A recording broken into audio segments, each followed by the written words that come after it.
Hey there, okay, so we're in our third lesson of our 7-lesson series on rhythm. And I wanted to talk to you today about time signature. But before we do that, let's do a quick review. So first of all, we talked in lesson 1 about beat. And beat is the steady pulse of the song.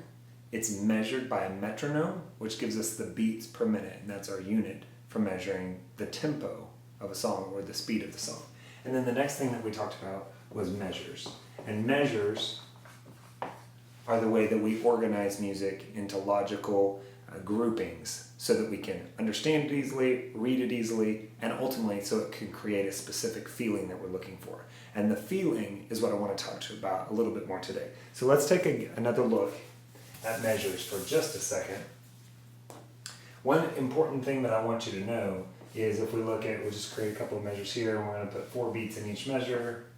You don't have to worry about what the note values are, just know that these represent a beat. Each of these 4 beats in the measure.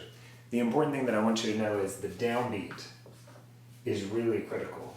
Downbeat always has a little bit heavier of an emphasis, so it's 1, 2, 3, 4, 1, 2, 3, 4. It helps create the feel of the song. And downbeat is really important for you to understand when we're talking about rhythm and we're talking about time signature. So one last thing I'll mention about this, and that is related to directing choir. So I direct choir, and I'll show you kind of some patterns here. So there's a couple of different patterns. Let's say there were 4 beats in each measure as we see here. Then your pattern would be 1, 2, 3, 4, 1, 2, 3, 4. And you'll notice the downbeat goes down. Now let's take another pattern, which is 3, 4. 1, 2, 3, 1, 2, 3, 1, 2, 3. You'll notice in both of those patterns, the 1 is the same because the 1 always needs to have a stronger downbeat. And that's the case regardless of what time signature you're using. All right, so let's talk about time signature for a minute. First of all, before we do anything on the board here with time signature, I want to just play a few examples. So I've got my iPad here, and I'm going to play an example here.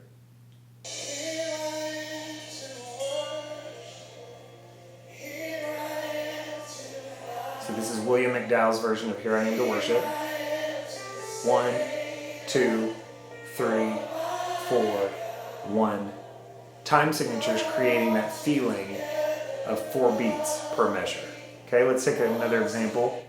This is Alan Jackson's version of Amazing Grace. 2, 3, 1, 2, 3, 1, 2, 3, 1. And obviously we could tap out that beat if we wanted to find the beats per measure. But you see the feeling is different of Amazing Grace. Not just the tempo is different, but the feeling is. It's not a 4/4 feel. It's not 4 beats per measure feel. It's a 2, 3, 1, 2, 3. Okay? And let's do one more. This one's really unique. We're not going to learn this one today, but it's a different time signature. 1, 2, 3, 4, 5, 6. 1, 2, 3, 4, 5, 6. That's the intro to Worship the One by Eddie James. And again, a different feeling, and it's all created by the grouping of notes per measure. Okay, so let's go back now, and let's look at how we make this happen. So let's take Here I Am to Worship as an example. So we're going to do Here I Am to Worship, and I'm going to chart it out real quick. Okay, so this is Here I Am to Worship. We've got it charted out. I just did the chorus. You'll see that each of these have 4 beats in each measure. Now, you may be wondering, what are these things? What are these slashes all over the place? In jazz music notation, they'll often use slash notation. You'll see this a lot in gospel music, church music, because this basically says you can play the chord and there's not a specific note that has to be played, a specific melody line or a specific run. You can just play the chord. So I'm going to go ahead and add the chords real quick. Okay, so I've added the chords in, and I use the Nashville numbering system, 4/5 to 1. So just so you can see, we've got chords in now, so this basically says we're going to play the 1 chord for 4 beats, play the 5/7 for 4 beats, 6 minor, and so forth. So I'm going to add now in the words, so it all comes together. Now we've got our words added, we've got our chords added. This looks like a chord chart. So if we take a look here, again, 4 beats per measure, that's indicated by our time signature at the beginning. So this 4/4 at the very beginning, I'm going to jump over to this side so you can see it. This 4/4 at the very beginning is our time signature, and it tells us what we should expect when it comes to the chord chart. We've got the top 4. The top 4 tells us that there are going to be 4 beats per measure. And just like we talked about in our last lesson, each measure has the same number of beats. They all have 4 beats. So the top 4 tells us what feel we should expect from this song. It's a 1, 2, 3, 4. Now there's one extra thing that I want to add here, and that is you'll see this first measure only has 2 beats. You may go, well, why is that? You told me each measure has to have 4 beats. What's different about this one?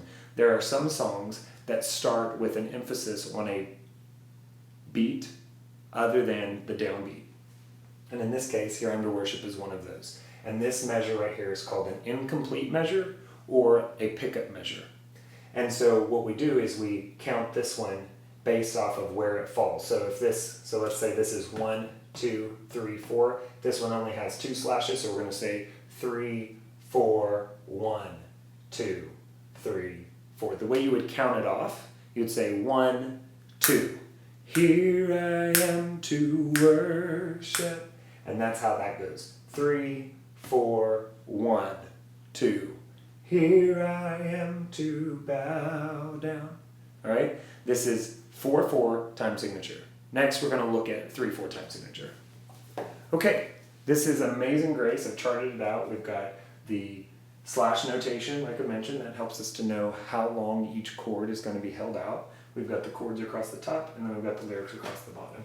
At the beginning here, you'll see we've got 3/4 time. Top 3 tells us that there's 3 beats per measure.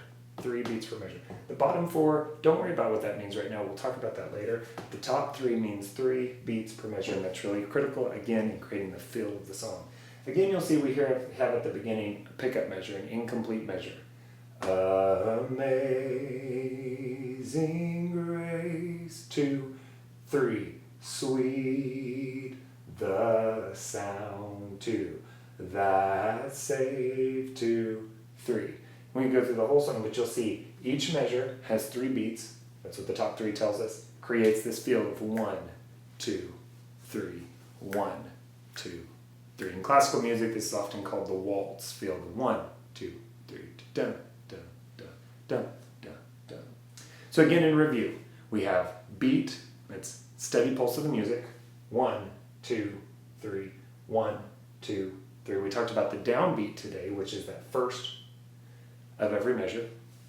We talked about measures. They're separated by bar lines. Bar line creates a measure, and it's a logical grouping or organization of music. And then today we talked about time signature. 4/4 time, 4 beats per measure. 3/4 time, 3 beats per measure. There are other time signatures we'll talk about later in this series, but for now, this is really important. I'd encourage you to listen to some songs and see if you can figure out what that time signature is. See if 4 beats is the logical grouping, or 3 beats is the logical grouping, or if it might be something else. Stay tuned. We'll continue on with note value starting in the next lesson.